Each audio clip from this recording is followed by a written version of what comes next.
지난 시간까지 바울은 우상의 제물을 먹는 문제에 대해서 믿음이 약한 자들에게 우상은 없으니까 먹어도 괜찮다라고 가르쳤고, 그 이상의 수준에 도달해서 거리낌 없이 먹는 사람들에게는 믿음이 약한 사람들을 섬기는 차원에서 먹지 말라고 이야기를 했습니다.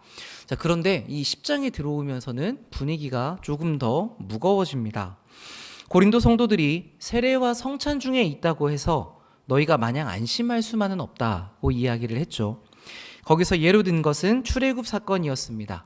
이스라엘 백성들이 애굽에서 나와서 구원을 받았지만 광야에서 멸망했다는 것을 본보기로 들면서 우리는 그렇게 하나님을 시험하지 말자고 주의하자고 경고한 것이죠. 자, 이렇게 말하는 것은 지금 이 고린도 교회가 돌이켜야 하는 부분, 악을 행하고 있는 부분, 하나님을 시험하고 있는 부분이 있었기 때문이었습니다. 바울은 그것을 오늘 본문에서 구체적으로 밝힙니다. 14절입니다. 그런즉 내 사랑하는 자들아 우상 숭배하는 일을 피하라. 자, 여기서 피하라라는 말은 도망쳐라 이런 뜻이거든요. 거기서 무조건 벗어나야 된다라고 이야기를 합니다. 자, 근데 여러분 이 14절 문장 조금 이상하시지 않으십니까? 말씀을 자주 보시니까 되게 익숙하게 보시는 것 같은데, 여기서 이 사랑한다는 말은 극진하게 사랑한다, 매우 사랑한다 이런 표현이거든요. 그러니까 저는 바울이 편지를 쓰는 첫 부분에서는 이렇게 표현할 수 있었을 거라고 생각을 합니다. 그런데 그동안 우리가 10장에까지 오면서 무엇을 보았습니까? 고린도 교회에 있었던 많은 악행들과 죄악들에 대해서 보게 되었죠. 그러니까 이런 내용들이 쌓이게 되면 이 사람들 신앙이 형편없구나, 정죄할 만도 하고, 거기까지는 아니더라도 내가 너희 사랑해라고 말하기는 어려울 수도 있을 것 같은데, 그런데 여전히 바울은 그들에게 큰 사랑을 가지고 이야기합니다. 자기가 가르친 내용에 대해서 말을 참 듣지 않고 반항하는 이 사람들에게 내 사랑하는 자들아 라고 이야기를 하는 것이죠. 여기서 바울은 사랑하려고 내가 노력하고 있다라고 쓰지 않았습니다. 사랑하는 자들이라고 이야기를 하죠. 그러니까 이런 부분에서 우리가 이 하나님의 모습을 좀 엿볼 수 있는 것 같습니다. 무지하고 고집스러워서 악을 행하는데도 자기들이 잘하고 있다고 자랑하는 사람들, 이런 사람들을 사랑하는 것. 참 어려운 일이지만 우리에게도 여기까지 도달하고 싶다라는 바람이 있으면 좋겠습니다. 우리가 처음 사람들을 만나면 이제 반갑고 사귀게 되면서 친해지고 좋아집니다. 그런데 사람과의 시간이 쌓여갈수록 그 안에서 단점들이 보이고 의견도 충돌을 하고 또 서로 공격하고 공격을 당하기도 하죠. 자, 이렇게 되면 참 견디기가 어려워집니다. 하던 일은 그만두고 싶고 어느 날은 누구 때문에 교회에 안 나가고 싶어지고, 그리고 자꾸 피하고 싶어집니다. 이건 사실 우리 모두가 겪는 일이죠. 그렇지만 그런 순간에도 내가 저 사람을 사랑하는 자라고 부르고 싶다, 이 방향만큼은 여러분들이 포기하지 않으시면 좋겠습니다. 왜냐하면 이 부분은 그 사람과 나와의 문제가 아니라 나와 하나님과의 문제이기 때문입니다. 하나님께서 우리에게 요구하시는 역할인 것이죠. 여기 계신 분들은 다 수십 년씩 신앙생활을 해오셨기 때문에 이런 일들을 여러 번 지나오셨을 것이라고 생각합니다. 그런 과정에도 교회를 떠나지 않고 지키셨다는 것은 정말 잘 견뎌오셨다는 것을 보여주는 것이겠죠. 그런데 제가 오늘 여러분들에게 조금 더 부탁드리고 싶은 것은 무엇이냐면, 여러분 버티고 견디시는 것만이 아니라 거기에서 상대를 사랑하는 데까지 나아가셔야 한다는 부분입니다. 이것을 위해서 인내하는 것이기 때문에 그렇습니다. 그렇지 않고 우리가 단지 참기만 한다면, 인내하고 버티기만 한다면 우리의 마음이 저절로 사랑으로 바뀝니까? 그렇지 않죠. 오히려 이 인내하는 시간만큼 우리에겐 아픔과 상처와 분노가 쌓여갑니다. 그래서 어떤 순간에 우리가 참아야지, 견뎌야지, 마냥 그렇게 버티는 것만이 능사는 아닙니다. 그때 어떻게 하셔야 되냐면, 우리가 힘들고 어려운 상황일수록 내가 어떤 사랑을 받고 있는 사람인지 여러분들이 십자가 아래로 돌아가셔야 됩니다. 그래서 거기서 하나님이 나를 어떻게 사랑하셨는지를 충분히 받아내셔야 됩니다. 그 사랑이 우리에게 충분히 채워져야, 그래야 비로소 우리의 마음을 바꿀 수 있게 되죠. 우리가 누구 때문에 너무 마음이 안 좋은데, 그래 내가 저 사람 사랑해야지, 사랑하는 마음으로 바꾸자라고 한다고 해서 내 마음이 바뀝니까? 그렇지 않죠. 바꾸려고 애를 써보지만 우리의 마음이 그렇게 잘 바뀌지 않습니다. 그래서 우리는 내 마음이 내 뜻대로 안 된다는 걸 많이 경험하죠. 이럴 때는 어떻게 해야 되냐면, 우리가 먼저 예수님께서 주시는 사랑 안으로 들어가야 됩니다. 그래서 하나님이 나를 어떻게 사랑하셨는지 그게 우리의 마음을 가득 채우게 될 때, 그래야 비로소 우리가 다른 사람을 사랑할 준비가 되죠. 이때가 되면 하나님 제가 저 사람을 사랑하게 도와주십시오 라던가, 하나님 제가 사랑하겠으니까 마음을 바꾸겠습니다 라던가, 이렇게 여러분이 무언가 바꿔봐야지 라고 애쓰지 않더라도 우리가 하나님의 사랑을 경험하면 내가 그래도 그 사람 사랑해야지 라고 마음이 바뀌어 가게 되는 것이죠. 그렇게 우리가 용서하는 마음, 사랑하는 마음으로 바꾸고 나서 인내하는 것, 이게 유익을 만들어냅니다. 그러니까 누군가가 잘해서 사랑하는 것이 아닙니다. 사랑하는 것이 먼저 있고 그 사람의 잘잘못은 뒤에 오는 것이죠. 주님께서 이런 사랑으로 우리를 지금 가르치고 계십니다. 우리가 그런 사랑을 가진 사람이 되기를 바라시면서요. 자, 그런데 이 14절을 자세히 보시면 가장 앞에 붙어 있는 접속사가 있습니다. 그런즉이라고 시작을 하죠. 13절 앞에서 바울은 하나님이 감당할 시험만 주신다라고 이야기를 했는데, 그런즉 너희가 감당할 수 있기 때문에 무엇을 할 수 있다? 우상 숭배를 피할 수 있다라고 이어가고 있는 것이죠. 하나님께서 여러분들이 얼마나 어려운 일을 겪던지 간에 피할 길을 주신다고, 그래서 우리가 능히 그 일을 감당할 수 있다고 용기를 북돋아주고 있는 것입니다. 왜냐하면 이 당시의 우상 숭배는 이 신앙의 문제일 뿐만 아니라 생활의 문제이기도 했기 때문에 그렇습니다. 지금 우리는 어떤 종교를 택하지 않는다고 해서 별 문제가 없는 시대에 살고 있죠. 뭐 굳이 절에 안 나가거나 교회에 안 나가도 사회생활을 하는데 큰 문제가 없습니다. 그런데 이 당시에는 신전에서 벌어지는 우상의 축제가 정치와 경제 활동의 중심지였습니다. 거기서 인맥을 다 형성하게 되고 거기서 거래들이 다 일어나는 것이죠. 그리고 또 거기에서 많은 양의 고기가 공급되었기 때문에 이것은 삶과 밀접한 관계를 맺고 있었습니다. 그래서 우상의 신전을 멀리 한다고 하는 것은 사회생활을 하는데 실제적으로 타격을 입는 것이었죠. 그래서인지 고린도 교인들 중에는 우상의 신전에서 제사가 벌어진다고 해도 우상은 없는 것이니까, 하나님밖에 계시지 않으니까 그 제사하는 자리에 참여해도 문제가 없다라고 생각하고 거기에 참석했던 사람이 있었던 것 같습니다. 자, 그들에 대해서 바울이 이야기를 하죠. 우상 숭배를 피하라고 합니다. 자, 이것을 논리적으로 설명해 주기 위해서 구체적으로 끌어오는데 그게 성찬에 대한 이야기입니다. 16절을 보겠습니다. 우리가 축복하는 바 축복의 잔은 그리스도의 피에 참여함이 아니며 우리가 떼는 떡은 그리스도의 몸에 참여함이 아니냐. 자, 여기서 바울이 축복의 잔이라고 하는 것은 유대인들이 유월절 만찬 때에 마셨던 4잔의 포도주 중에 3번째 잔을 이야기합니다. 그러니까 유대인들은 유월절 만찬 저녁 식사를 할 때에 6시간 정도 식사를 하는데, 길죠. 대단한 파티인 건데, 이때 포도주 한 잔에 3잔의 물을 섞어서, 그래서 총 4잔의 포도주, 희석된 포도주를 마셨다고 합니다. 뭐 6시간 동안 물 섞은 포도주 한 잔 마시는 거니까 뭐 그렇게 취하지는 않았겠죠. 그러니까 이거는 의식적인 면이 더 강했습니다.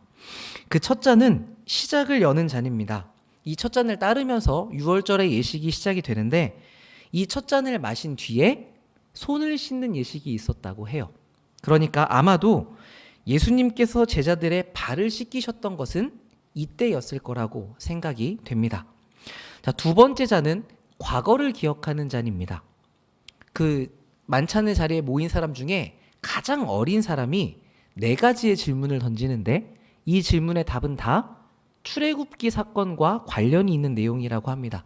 그래서 만찬을 인도하는 사람이 그 질문에 대한 답으로 출애굽기 사건을 상세하게 소개를 해주는 것이죠. 그리고는 둘째 잔을 마십니다. 자, 세 번째 잔은 현재를 축복하는 잔입니다. 자, 이때 떡을 떼어주면서 축복을 하는데 떡을 찍어 먹는 자가 나를 팔 것이다 라고 예수님이 얘기하셨잖아요. 그때 가룟 유다가 뛰쳐나갔거든요. 그러니까 엄격하게 말하면 유다는 메인 요리였던 유월절 어린 양을 먹기 전에 그 자리를 나갔기 때문에 유월절 식사에 참여했다고 보기는 좀 어려운 것 같습니다. 근데 떡을 떼고 나서 이 어린 양의 식사까지 마친 후에 세 번째 잔을 마시는데 이때 예수님께서 포도주와 내 언약의 피를 연결해서 말씀을 하시죠. 자, 그리고 네 번째 잔은 이제 과거와 현재를 지나서 미래를 바라보는 잔으로 식사를 다 마친 뒤에 방의 문을 열고 이 네 번째 잔을 채웠다고 합니다. 그러면서 메시아가 오기 전에 나타날 선지자 엘리야를 기다리는 마음으로 이 잔을 마셨다고 해요. 그러니까 이 네 번째 잔은 일명 엘리야의 잔이라고도 불린다고 합니다. 이렇게 만찬을 다 마친 뒤에 이제 한밤중에 사람들은 지붕에 다 올라가서 감사의 찬송인 시편 113편에서 118편을 불렀다고 하죠. 그래서 여러분 그 성찬에 대한 이야기를 보시면 성찬식을 마친 뒤에 저희가 찬미하고 감람산으로 갔다 이런 표현 있지 않습니까? 이때 이 찬미하는 내용이 이 시편의 내용이었을 것이라고 생각이 됩니다. 자, 그런데 이 세 번째 포도주잔, 예수님께서 최후의 만찬 때 감사하고 복을 빌었던 것을 초대교회도 성찬식을 할 때 그대로 따라했던 것으로 보입니다. 그래서 바울은 이 성찬의 잔이 그리스도의 피에 참여하는 것이라고 이야기를 하죠. 내가 예수님과 연결되는 일이라고 설명을 합니다. 그리고 이어서 바울은 우리가 잔 말고 또 떡에도 참여한다고 이야기를 하죠. 자, 이 떡에 참여한다는 것은 예수님이 떡을 떼어서 우리들에게 나누어 주셨잖아요. 그러니까 이게 원래는 한 떡. 그래서 우리 모든 사람들이 다 하나다라는 의미를 가지고 있습니다. 그래서 결과적으로 성찬은 내가 예수님과 연결이 되고 또 우리가 서로 연결이 된 주님과 나와 너가 하나가 되어 교제한다는 의미가 담겨 있습니다. 이게 성찬의 식탁에서 내포하고 있는 의미인 것이죠. 바울은 이 원리를 그대로 우상신전의 식탁으로 가져옵니다.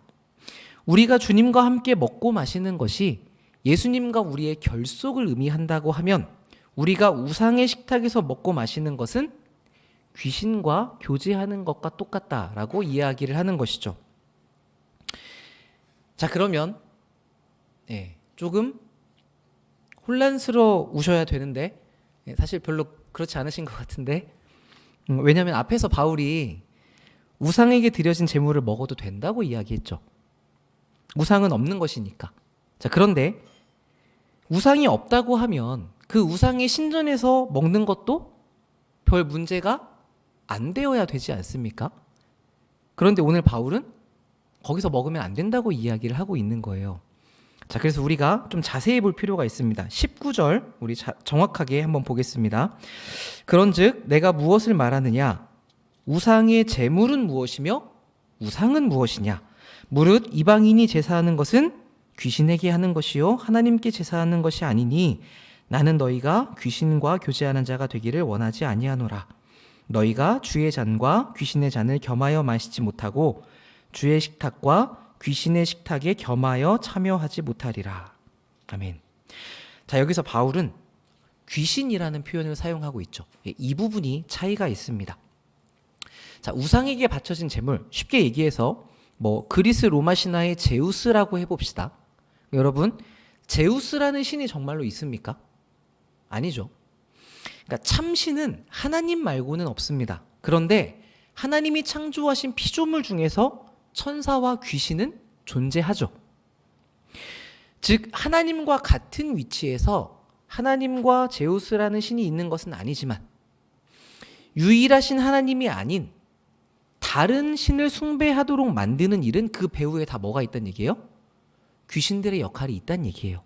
그래서 우상을 숭배하는 신전에 들어가서 함께 예배하고 먹는 거기에 참여하는 일은 그 우상 숭배라는 것을 조장하고 있는 귀신들의 일에 참여하는 거라고 이야기를 하는 것입니다. 그러니까 우상에게 바쳐진 제물을 먹는 것은 문제가 아니지만 그렇지만 그 신전에 가서 식탁의 교제에 참여하는 것은 귀신들의 일에 함께하는 것이라고 바울이 경계하고 있는 것이죠. 우리는 이런 문화권에 살지 않기 때문에 사실 크게 와닿지 않을 수 있지만 이 바울의 요청은 너희들이 사회에서 얻을 수 있는 모든 기득권을 포기해라 이런 말과 비슷한 의미를 담고 있습니다. 적절하진 않지만 굳이 비교를 해보자면 그 옛날 90년대나 80년대에는 우리 어른들 영업하실 때 회사에 술 접대하는 게 거의 필수적이었던 때가 있었잖아요. 그런데 그런 상황에서 술자리를 피하라고 하는 것과 비슷한 느낌입니다. 그러니까 술 한 번 마시면 큰 공사를 따올 수 있는데 그거를 피하면서 그 손해를 견뎌야 하는 상황. 그러니까 고린도 성도들에게는 마치 그것과 비슷한 그 이상의 어려움이 있는 것이죠. 이렇게 생활과 무슨 일이 맞닿게 되면 그것을 쉽게 결정하기가 참 어려워집니다. 그래서 바울은 이 일이 시험이라고 표현을 한 것이죠. 자, 그렇다면 오늘날의 우리에게 이런 우상 숭배는 어떤 것이 있을 수 있을까요? 이런 일, 저런 일 단적으로 이야기할 수 있겠지만 포괄적으로 본다면 하나님을 섬기는 사람이 하나님을 아는 자답게 살아야 하는 책임을 벗어나는 일이라고 할 수 있을 겁니다. 하나님의 자녀답게 살지 못하는 일이라고 얘기할 수 있겠죠. 그게 되게 어려운 설명처럼 보이지만 사실은 욕심대로 자기가 하고 싶은 대로 하는 것입니다. 그래서 7절에서 금송아지 사건을 들고 있지 않습니까? 자기가 원하는 신을 만들고 먹고 마시고 뛰었습니다. 자기가 원하는 대로 하는 것이죠. 근데 살펴보면 우리도 이런 선택을 하는 경우가 종종 있습니다. 이때 모세는 하나님의 백성다운 삶을 살기 위해서 시내산으로 올라갔죠. 하나님의 말씀을 받고자 금식하며 기다렸습니다. 그런데 이스라엘 백성은 하나님의 백성답게 살기를 거부했죠. 그리고 기다리지 않고 자기들의 신을 만들었습니다. 왜 그랬습니까? 그게 더 쉽고 내 마음에 들고 내가 편할 수 있기 때문입니다. 그래서 하나님의 말씀을 기다리는 일을 거부한 것이죠. 그러니까 세상은 자꾸 우리를 이런 타협으로 끌어냅니다. 쉽고 편하게 살라고 이야기를 합니다. 그러면서 분명히 우리가 돌파해야 되는 문제인데도 나는 지금 그걸 해결할 능력이 없어. 또는 지금 그럴 기회가 없어 라고 생각하게 만들어서 우리로 하여금 포기하게 만들죠. 그런 식으로 하나님께서 여러분에게 주신 여러분 각자의 인생을 하나님의 백성답게 위대하게 살아낼 고민이나 각오 이런 것들을 부수어뜨립니다. 이렇게 사람이 자라나지 못하게 만드는 것이죠. 그래서 우리는 정신을 더 바짝 차릴 필요가 있습니다. 내가 이거 못하겠다거나 조금 상황이 괜찮아지면 하겠다거나 아니면 지금 내 이런 환경들을 바꾸겠다라고 생각하는 것은 어떻게 보면 다 우상숭배적일 수 있는 것이죠. 내가 편하게 살려고 하기 때문입니다. 우리는 이런 상황 속에서 하나님이 원하시는 것이 무엇인지에 대한 답을 찾기 위해서 고민을 해야 됩니다. 하나님, 이럴 때 어떻게 해야 됩니까? 우리가 무릎을 꿇고 하나님께 구하고 답을 찾아야 하는 것이죠. 그러니까 이게 너무 어려운 일이에요. 답이 없는 것처럼 보이는 곳에서 내가 이것이나 저것이나를 선택해야 될 것 같은데 확신이 없습니다. 그때는 우리가 어떻게 해야 되냐면 하나님께 기도하고 이게 더 하나님이 원하실 것 같은데 그걸 선택해보고 아니면 좌충우돌 하면서 길을 내야 됩니다. 이게 너무 힘들기 때문에 우리는 대체로 이렇게 뭔가 나아가려고 하지 않는데 우리의 신앙생활은 이런 모습을 가져야 됩니다. 여러분, 걸어온 삶의 자취를 돌아보시면 내 믿음이 좋아서 기도하면 절로 해결되는 문제가 많이 있으셨습니까? 그런 경우는 사실 생각보다 적습니다. 오히려 우리가 기도할 수 있고 믿음이 좋을수록 현실의 문제들과 부딪히는 때가 더 많죠. 내가 불편하면 옛날 같으면 안 보면 그만인데 이제는 뭔가 사랑해 보기 위해서 몸부림을 칩니다. 무언가 이 일을 불편하면 안 하면 되는데 교회의 방향에 순종하고자 내가 가지고 있던 고집을 꺾고 그 일을 합니다. 그렇게 우리는 고민하고 갈등하면서 내가 깨어지고 성장을 하게 되죠. 근데 그렇게 지나오면 여러분, 나중에 돌아보시면 어떻습니까? 나는 이게 참 힘든 일이고 나는 이게 참 견디기 어려웠고 내가 이걸 언제까지 해야 되나 싶었는데 하나님이 그 시간 동안 무엇을 만들어내셨는지를 보게 됩니다. 그 어려웠던 시간이 내 안에 어떤 가치 있는 내용을 만들어냈는지를 우리가 발견하는 때가 오는 것이죠. 편한 대로만 살면 이게 만들어지지가 않습니다. 여러분, 삶에 아무 문제도 없고 가장 편했던 때를 생각해 보십시오.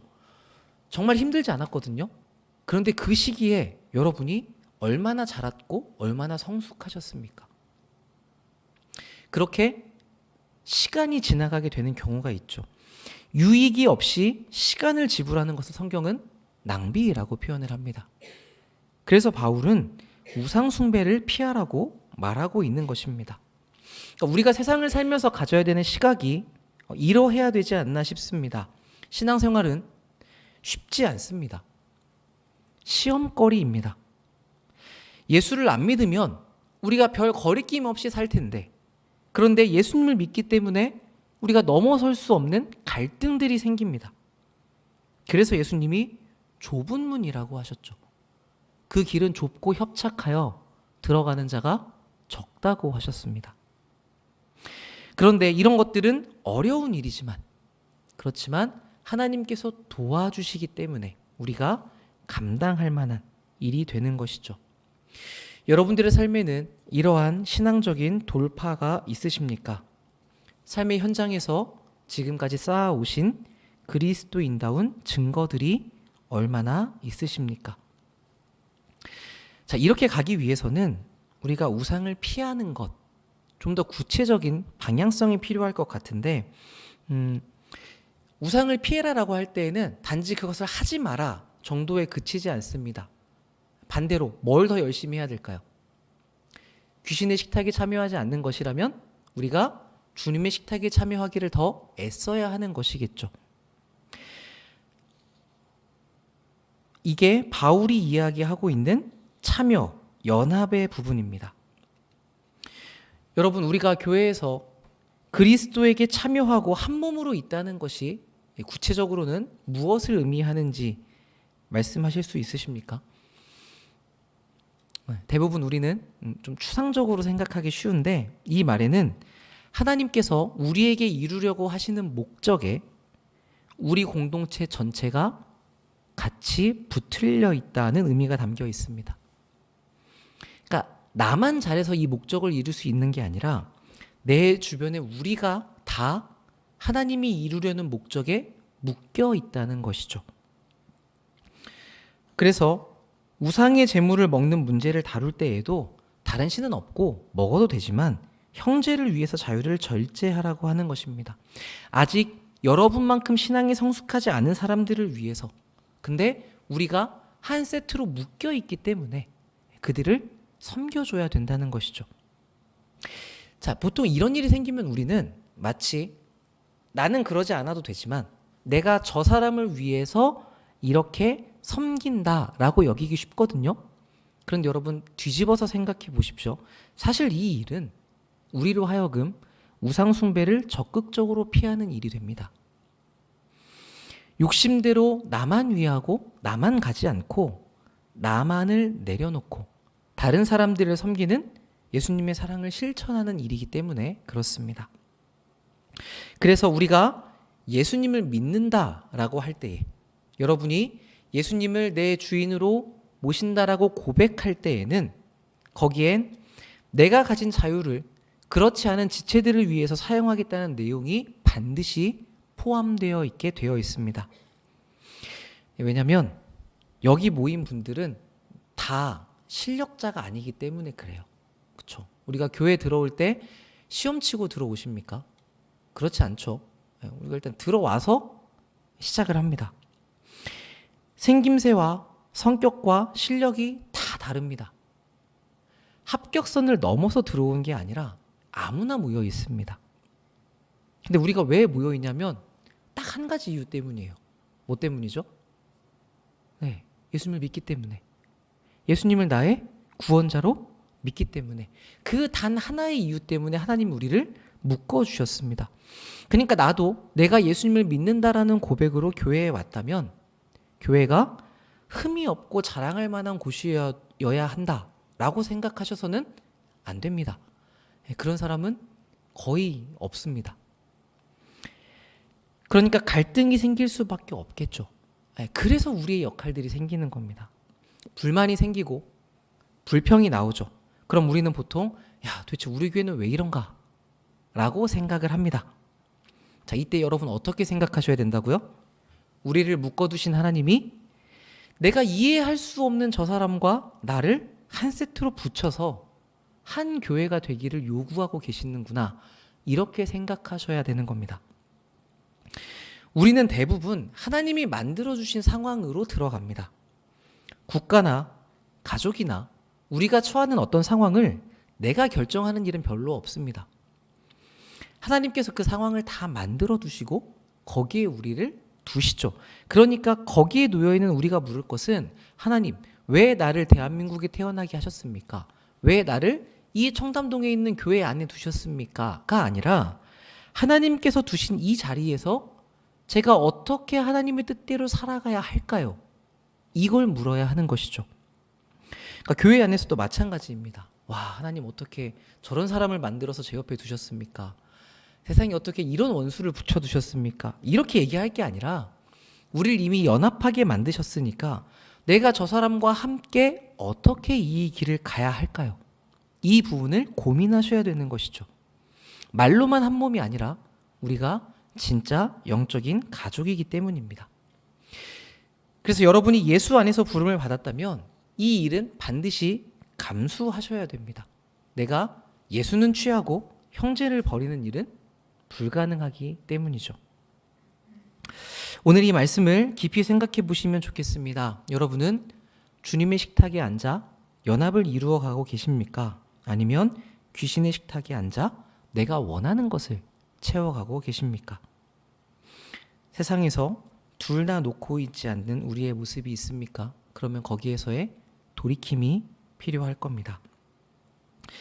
여기에 계신 사랑받는 모든 분들은 다 우상을 피하는 선택을 내리셨으면 좋겠습니다. 그래서 똑같은 상황에서 세상은 할 수 없는 것을 우리는 어떻게 하고 있는지, 지금 우리의 삶의 어려운 일들을 우리가 어떤 내용을 붙들고 버티고 있는지, 그러면서 어떻게 우리 성품을 주님의 닮은 모습으로 유지해 가고 있는지, 이 우상 숭배를 거부하고 하나님을 믿는 신앙을 보여주십시오. 그렇게 연합이라는 예수님을 따르는 좁은 문으로 들어가시고 거기에서 당하는 시험들을 하나님의 도우심을 받아 돌파하심으로써 여러분의 신앙에 큰 도약이 있으시기를 우리 주님의 이름으로 축복합니다. 아멘. 기도하겠습니다. 하나님 아버지,